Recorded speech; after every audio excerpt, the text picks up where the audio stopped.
Los Angeles is a city of booming industries and a culturally diverse population, including that of immigrants flowing in through the California-Mexican border, immigrants from Asian countries fleeing their homes after World War II, and native-born Indians and Spaniards fled the streets of the sprawling urban city.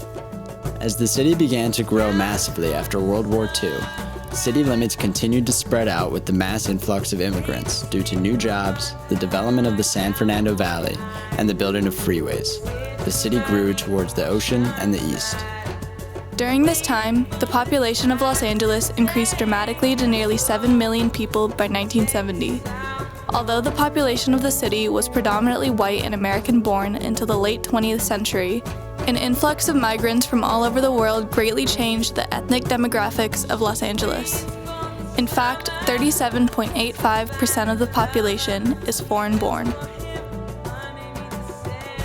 Now, Los Angeles is home to more than 140 nationalities and 200 languages.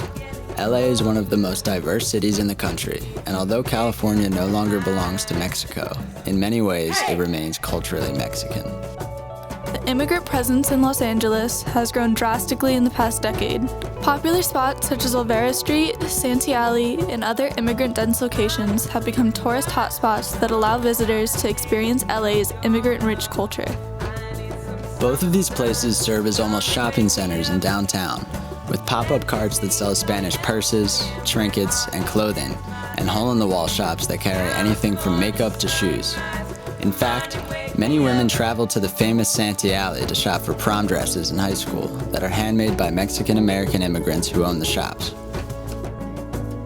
Los Angeles would not be the city it is today without the contributions of immigrants. Not only are immigrants crucial for the economy of the city, immigrants are a huge part of LA's cultural identity. Every large supermarket chain carries authentic Mexican staples, and in more predominantly Mexican areas, Vallarta markets sell almost exclusively Latin American goods. As well as the food in the supermarkets, the Mexican influence of food on the street is extremely prevalent. If you were walking down the street in the city and did not see a taco truck or cart or hole-in-the-wall authentic Mexican restaurant, it would seem empty.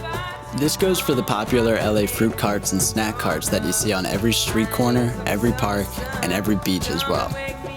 Elotes, or Mexican-style corn on the cob, has become so popular that even Dodger Stadium has added it to its menu in recent years. Architecture in Los Angeles is very much influenced by Spanish culture and the missions built throughout California. LA's Union Station is influenced by the style of architecture as well as many homes, small or large. Likewise, if you were to drive through the neighborhood of Boyle Heights, Silver Lake, or North Hollywood, you would see Chicano murals on almost every building. Chicano fashion staples have stayed popular throughout the decades and are even coming back in recent years as models in the city are wearing crop tanks and thick belts as staples in their wardrobes. It is no surprise that Los Angeles inhabits a great population of immigrants. As a sanctuary city, Los Angeles serves as a safe space for immigrants and allows people to come forward and voice their concerns, as well as enabling cultural integration and awareness. In April 2017, LA Tourism launched the Everyone is Welcome campaign in hopes to supplement the city's cultural diversity and inclusivity. The campaign involved a music video that showcased people of various ethnic makeups interacting, dancing, and skateboarding in popular tourist destinations in the city such as the Originals Farmers Market, Walt Disney's Concert Hall, the Venice Beach Boardwalk, and Olvera Street. Without the welcoming of immigrants to Los Angeles and the cultivation of their many different cultures, LA would be a completely different place. Everything from architecture to food to fashion is highly influenced by Mexican and Spanish cultures. Without these cultural contributions in Los Angeles, the city would be drained of colorful murals and clothing, authentic and rich food, as well as the beautiful Hispanic-dominated neighborhoods that contain some of the richest culture in the nation.